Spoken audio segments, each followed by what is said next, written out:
Olá, meu povo! Estamos de volta! Nós estamos aqui com o nosso React. Você sabe, e você vai ver com o mesmo cenário, está aqui mais uma vez. Estamos com ele, o Lucas. E aí? E o Breno, para reagir aos vídeos que foram enviados ou que a gente mesmo procurou e achou absurdo. Então vem com a gente, nós vamos iniciar mais um vídeo. Culto de jovem, primeiro aqui, vamos lá. Eu não vou em coisa de jovem. Você não fala pra mim que eu tenho que fazer amizade em culto de jovens da igreja, porque eu tenho quase 30 anos.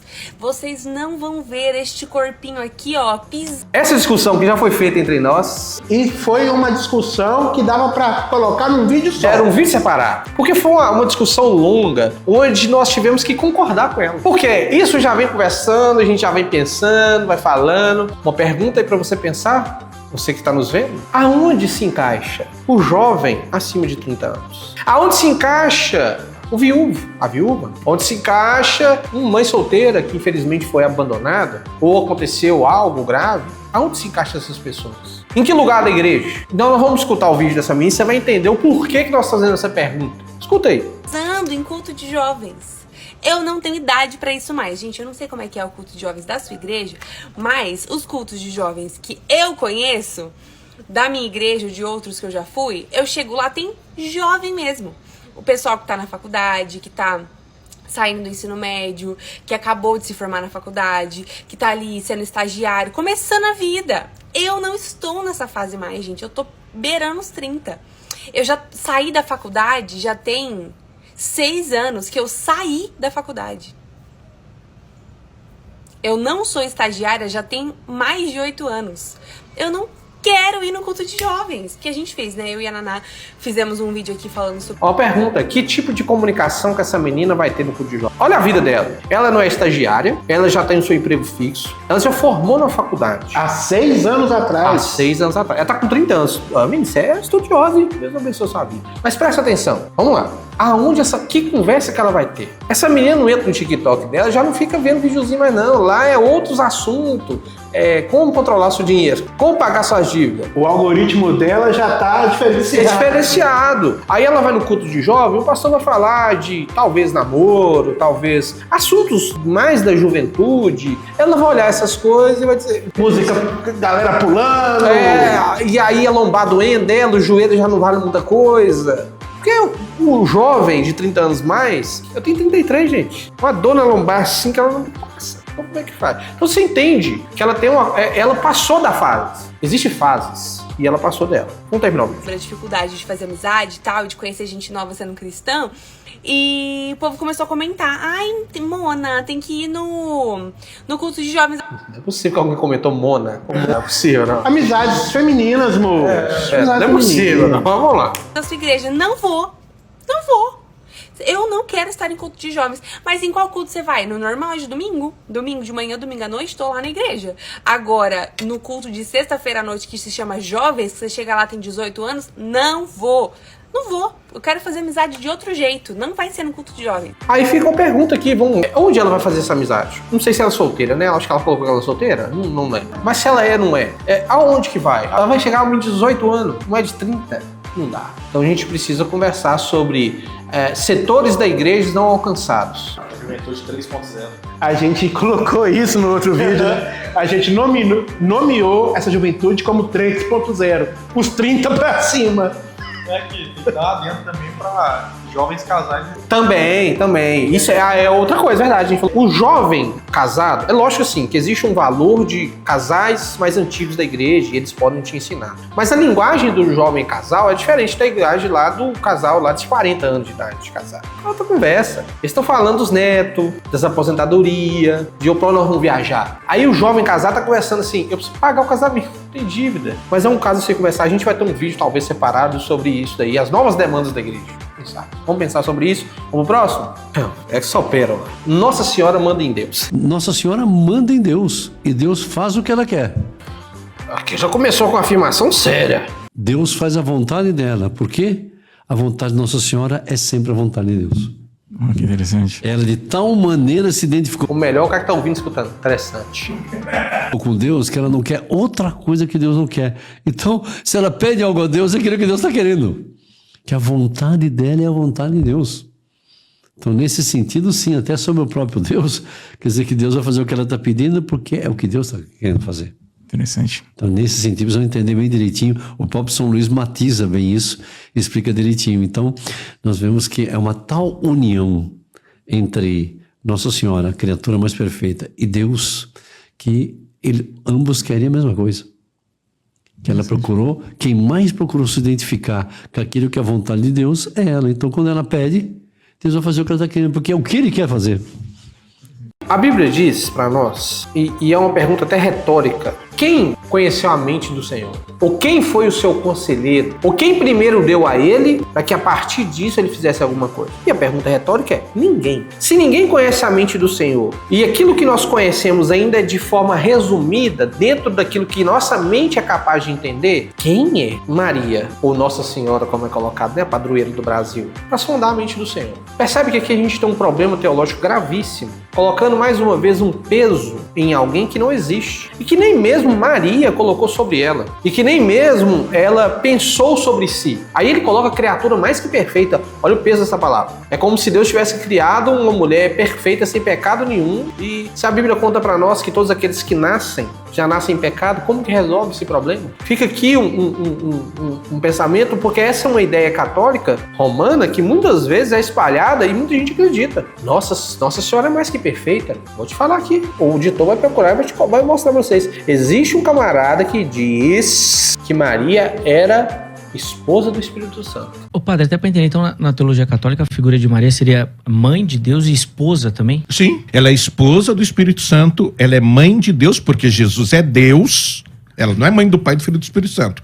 Por mais que a gente diga que a Santíssima Trindade é uma só, mas são 3 pessoas dentro da Santíssima Trindade. O Pai é diferente do Filho, o Filho é diferente do Espírito Santo. Fatalmente, ela é esposa do Espírito Santo, foi o Espírito Santo que deixou ela grávida, isso ninguém duvida, né? Uhum. A não ser que você não conheça a Bíblia. Ela é mãe de Jesus e Jesus é Deus. Maria era esposa do Espírito Santo. João Paulo II escreveu, sério, João Paulo II escreveu sobre isso, um Papa escreveu sobre isso, dizendo que Maria era esposa do Espírito Santo. Percebe a gravidade disso? Então, é inventando coisas que a Bíblia não diz, colocando coisas que a Bíblia não está falando, isso tudo para tentar argumentar alguma coisa que é crença pessoal. E isso traz para nós um descrédito até daquilo que Deus é. Se a Bíblia mostra para nós que ninguém pode, agora está dizendo que uma mulher pôde. Se a Bíblia diz que todos são pecadores, ele está dizendo que existe uma mulher mais que perfeita, que não pecou. Então quem está certo e quem está errado? Fique o questionamento.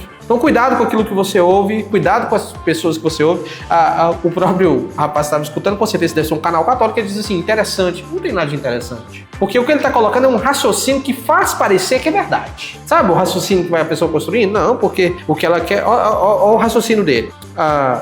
Deus faz aquilo que Nossa Senhora quer, porque ela sabe o que Deus quer. E por saber o que Deus quer, Deus faz o que ela quer. Mas aqui faltou teologia, faltou conhecimento de Deus. Faltou algo importante que muitas vezes falta para nós aqui. Fica um alerta para você, crente evangélico, você que se diz cristão. A sua falta de conhecimento bíblico te coloca refém de coisas desse tipo. Porque você vai escutar e vai dizer, é verdade. E não é. Você vai jogar um versículo ali e vaza, você não lê, você não sabe, já era. Ele é um padre, ele sabe. Isso, não. Lutero não passou porque ele passou para traduzir uma Bíblia para você não ler ela. Entendeu? Vai ler sua Bíblia, vai aprender, vai conversar com seu pastor aí. Procura ele. Fala, pastorzão, não entendi isso aqui. Escutei esse vídeo aqui, me explica. E ele vai te explicar. Ninguém pode conhecer a mente do Senhor. Ninguém sabe o que Deus quer, além daquilo que ele já disse que quer. Aí isso não é adivinhar o que Deus quer, é ser submisso à vontade dele. E a única coisa que Maria foi submisso à vontade que Deus quis para a vida dela. E ela não questionou nada. Então ela não tem condição de pedir nada para Deus, porque ela já morreu. E por ter morrido, ela não tem condição de interceder por ninguém mais. Próximo vídeo. Paulo se iluminou, a esposa não. O que aconteceu com o Paulo? A esposa chegou nele e falou, isso é histórico, tá? Não tá na Bíblia. Vamos lá, de novo. Ele afirmou. O que ele afirmou? Paulo é casado. Pronto. Isso é uma afirmação. Aí ele percebe que ele fala uma coisa que não está na Bíblia. O que ele fala? Isso não está na Bíblia, isso é histórico. Calma que ele vai desenvolver mais isso aqui ainda, ó. É histórico. Quem estuda teologia vai além do que está escrito. Uma pessoa leiga que escuta assim, quem estuda teologia, logo ela vai se identificar e falar, eu não estudo. Então o que eu não posso? Não posso questionar, vou só escutar o que ele está dizendo. Na Bíblia, você aprofunda um pouco mais. Tem uma pesquisa, fizeram, que mostra que Paulo ele foi casado. É 90% de certeza. Paulo... Tem uma pesquisa que diz que Paulo foi casado. Eu vou fazer algo aqui agora ao vivo. Vou perguntar, isso a gente fez outra vez, vou fazer agora. Vou perguntar ao ChatGPT, a inteligência artificial, se Paulo foi casado. Por que eu tô indo pra lá? O cara tá aqui. Se Paulo foi ou não foi casado. Mas percebe, ele tá criando todo um raciocínio lógico pra te fazer. Eu tenho autoridade e você não tem. Eu sei, você não sabe. Aí ele lança, o Breno falou comigo da gente também, esse número aleatório, no 90%. Foi casado. Porque o Paulo, a posição que ele tinha no Sinédrio, exigia que ele tivesse esposa. Só que mais tarde... Vamos lá, agora ele lançou a verdade. A posição que ele tinha no Sinédrio exigia que ele tinha esposa. Ok, isso aqui tem uma verdade, mas depois a gente vai ver sobre isso. Não vai estar casado, porque a esposa de Paulo pediu o divórcio. Por isso que... A esposa de Paulo pediu o divórcio. Percebe que ele tá emendando um monte de coisa que... Vamos lá. Casou mais. Entendeu? E é outra história para outro dia. Então Paulo se ilumina. Aí é história para outro dia. Percebe que quando ele se enrolou muito, ele inventou muita mentira, aí é história para outro dia. Amanhã eu te conto. Amanhã eu te conto.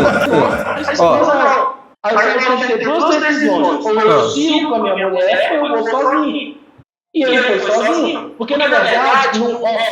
Vamos lá. Ah, tá. O argumento dele... Eu vou perguntar ao ChatGPT aqui primeiro. Vou colocar aqui a tela para gravar. Essa técnica tem uns nomes muito engraçados. Ela é conhecida como chute estatístico, ou número mágico, ou estatística de boteco.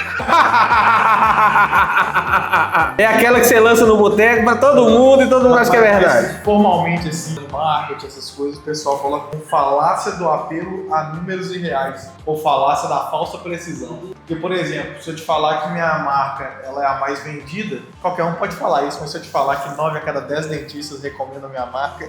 Ó, eu vou fechar aqui, vou deixar só a aba do React e do ChatGPT aqui. A pergunta é, Paulo era casado? A esposa me ligou aqui.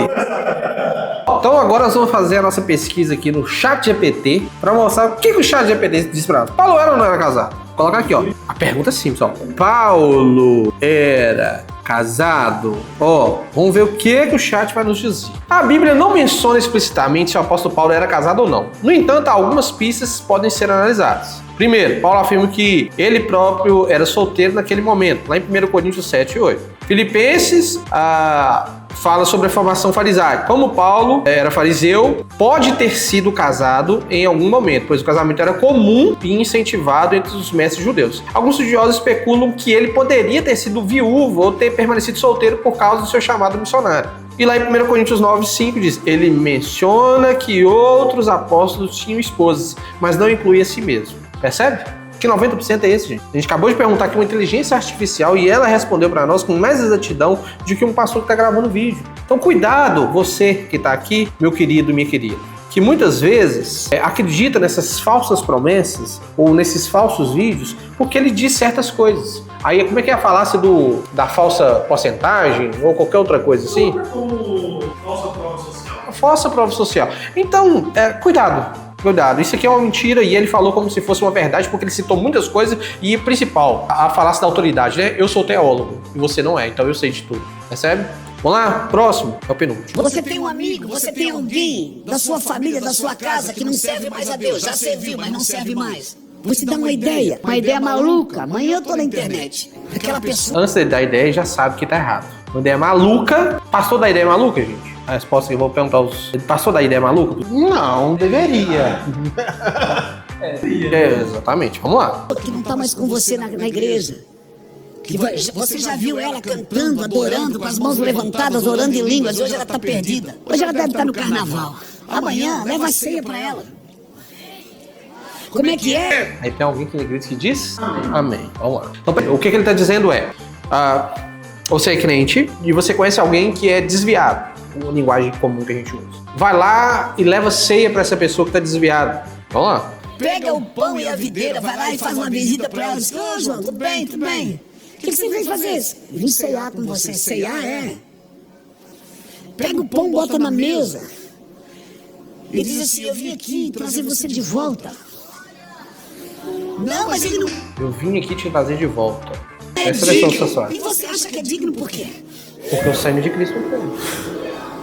Eu vou dizer porque você é digno, porque ele te dignificou. Então, pra que se reunir se eu não entendo isso aqui? É melhor não vir pro culto. Vamos lá, é lógico que aqui nós estamos pegando um corte, mas nesse corte o próprio pastor já disse: olha, o que eu vou falar é absurdo, cuidado, aos cortes da internet. Ele já sabia o que ele ia falar, não é biblicamente correto. Pastor, por que não é biblicamente correto? O Lucas tinha feito uma pergunta. Você lembra a pergunta que você fez da outra vez? Se qualquer um poderia servir ceia. E eu disse pra ele que sim, a Bíblia não coloca que somente pastores têm que servir a ceia. Pastor, por que a igreja presbiteriana, somente pastores ordenados podem servir a ceia? Isso é uma norma interna da igreja presbiteriana para que quem está ministrando saiba o que está fazendo. Por quê? Lá em 1 Coríntios houve um problema gravíssimo quanto à Santa Ceia, que era um problema relacionado ao mau uso ou fazer de forma indigna, ou servir de qualquer jeito. O que nós muitas vezes não entendemos é que existe algo sério acontecendo. E aquilo que a gente faz na Santa Ceia precisa ser levado com muita seriedade. A gente não faz de qualquer jeito. Examine se o homem pôs a si mesmo, depois toma a ceia. Uma das coisas que acontecem por tomar a ceia de forma indigna, e se você ler o livro de Coríntios, você vai ver, o pessoal estava morrendo, ficando doente, e estava acontecendo muitas coisas ruins, por simples fato de estar tomando a ceia de forma indigna. Então nós precisamos tratar isso com seriedade, que você não vai pegar a Santa Ceia e vai levar para um desviado. Você não vai fazer isso. Sabe por quê? Antes de ser desviado, ou qualquer outra coisa, ele tripudiou do sangue de Cristo na cruz do Calvário. Ele zombou do sangue de Cristo. Porque quando ele conhece e ele desvia, ele está dizendo: eu rejeito aquilo que Jesus fez por mim. Como alguém que rejeitou a Cristo pode comer e beber do seu corpo? Fazer algo em memória de alguém, sendo que trata essa pessoa como nada, como um descarte. Então não faça isso. Você vai estar cometendo um pecado. Você vai estar desrespeitando a Deus. Você vai estar pegando o corpo e o sangue de Cristo e entregando para alguém que rejeitou o próprio Senhor. O sangue, o corpo ou aquela imagem que é criada da Santa Ceia, ela é para os filhos. É para aqueles que participam da mesa. Para eles lembrarem das promessas, para eles lembrarem daquilo que Cristo fez e lembrar que Cristo vai voltar. Então trate isso com seriedade. E cuidado! O pastor pode ser o mais famoso que for, ter a igreja maior que tem, mas ele é falível. Infalível somente é a palavra do Senhor. Não trate homens como deuses. A igreja evangélica gosta disso. E aqui ele errou. Infelizmente, ele cometeu um erro teológico gravíssimo. E com certeza ele vai ser corrigido ou corrigir isso na igreja dele. Porque aqui existe um momento onde Deus está falando. Mas existe um momento também que a gente, ao invés de parar, a gente continua falando. E aquele momento é o homem falando. E aqui o homem falou. Então cuidado com essas coisas. Vamos pro próximo. Então, eu prefiro ter... Vem pegar no meu lugar, miserável. Cara, esse vídeo aqui me lembra muito aquele meme do menino falando inglês. Aí ele começa a rir que os amigos dele tá do outro lado. Você manja desse vídeo? Uma aula de inglês. Aí ele começa a rir e fala: vai, para. Have you ever asked yourself what you are going to do when you grow up? Yes, of course. And today I will tell you about my professional dream of becoming a race car pilot. Let me start by telling why car pilot is great.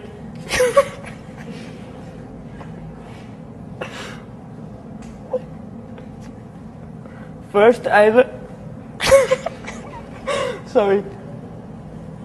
love speed. Second, I would like. Quem que já teve uma escola sabe disso, né? Começa a rir, se começa a rir também, acabou. Ninguém consegue apresentar mais nada. E o que esse menino faz aqui é basicamente isso. Ele tá ali pregando e alguém, não sei se tá zombando ou brincando. Oh, meu Deus do céu. Agora eu todinho. Oh, Jesus! Volta pro vídeo do menino aqui. O que esse menino faz é mostrando um total despreparo para estar na frente da igreja. Não sei, talvez ele possa estar só lendo um versículo aqui, né? Não sei se ele tá indo pregar ou qualquer outra coisa. Pode ser também, aí ele se sente nervoso, aí ele vê os amigos rindo, aí ele fala com os amigos: então vem pregar também. Vamos continuar assistindo, falta um pedacinho. Olha aí, começa a rir. Olha lá. Mas eu creio que é isso. Aí vamos lá, a pregação é algo sério. É por isso, gente, aí vamos lá, a gente tá nós temos muitos reacts pra fazer sobre isso. De pessoas que... Ai, Deus. Coloca criança pra pregar, gente. Não. O que criança sabe e tem pra contribuir com o reino? Pastor, meu filho é uma bênção. Tudo bem. Ele pode pregar dentro de casa, pode pregar pros amiguinhos dele lá no departamento infantil, mas no púlpito é para homens preparados para isso. O púlpito não é para qualquer pessoa, porque ali quando se abre a Bíblia, Deus está falando com o seu povo. Então a gente tem que tomar cuidado. Isso que aconteceu, que traz vexame. Se alguém vê uma coisa dessa, você não vai ver lá numa católica romana o padre indo e debochando e rindo. Isso não pode acontecer. Aí o meme do menino é praticamente aquilo ali. O menino novo sobe, não tem experiência e cria todo esse ambiente. E sabe o que pra mim me pegou nesse vídeo? É o fundinho musical. Cara, o fundinho musical ali. Mas é isso. Cuidado com as pessoas que você coloca em cima da sua igreja, porque não pode ser qualquer um. Aqui nós vamos encerrar o nosso vídeo. Muito obrigado. Você que esteve conosco até aqui. E agora foi. Agora foi, gravamos o vídeo. Agradecemos a vocês, principalmente a equipe, que hoje foi um dia atípico, mas colocaram todas as coisas. O que eu quero pedir pra você, lembra de você curtir, lembra de compartilhar. Ah, pastor, eu tenho um vídeo que eu vi, que eu queria, pode mandar, olha. Nós vamos reagir, nós vamos colocar, o Todinho acabou de chegar ali, só vou encerrando o vídeo. E quando isso acontecer, a gente reagir, a gente vai fazer com respeito. Igual a gente falou lá no início do vídeo. Então deixa aí seu like. Fica até a próxima, que nós não vamos sei qual que vai gravar, mas vamos gravar. Um beijo pra você e tchau.